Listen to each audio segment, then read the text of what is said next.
బెజవాడ వణికిపోతోంది. ఎటు చూసినా వరద, ఇళ్లల్లో బురద. తాగడానికి గుక్కెడు మంచినీళ్లు లేవు. కంటి మీద కునుకు లేదు. కడుపుకు తిండి లేదు. పాలు లేక పసిపిల్లలు, మందులు లేక వృద్ధులు అల్లాడిపోతున్నారు. ఎటు చూసినా హృదయ విదారక దృశ్యాలు. ఏం పాపం చేశాంరా దేవుడా అంటూ ప్రజలు బోరున విలపిస్తున్నారు. లక్షల మంది సాయం కోసం ఎదురు చూస్తున్నారు. ఎవరు పట్టెడన్నం ఇస్తారు అని ఎదురు చూసినా ఎదురు చూపులో మిగిలిపోతున్నాయి. సర్వం కోల్పోయి కట్టుబట్టలతో మిగిలిపోయారు. సొంత ఇల్లు, సొంత ఆస్తి ఏవీ మిగల్లేదు. ఇటువంటి కష్టం వస్తదని కలలో కూడా ఊహించలేదు. వరుణుడు ఉగ్ర రూపానికి జీవితాలు కకావికలంగా మారిపోయాయి. ఎవరి కుటుంబాలు వారు కాపాడుకోవడం కోసం చేయని ప్రయత్నం లేదు.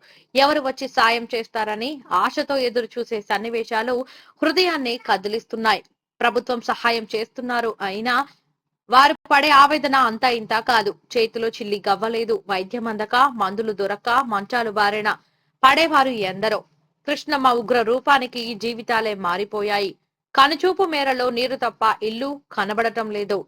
రేపటి భవిష్యత్తు ఎలా ఉంటుందో ఆలోచిస్తేనే నరాలు తెగిపోతున్నాయి. ప్రకృతి ప్రాకాపానికి జీవితాలు ఎంత?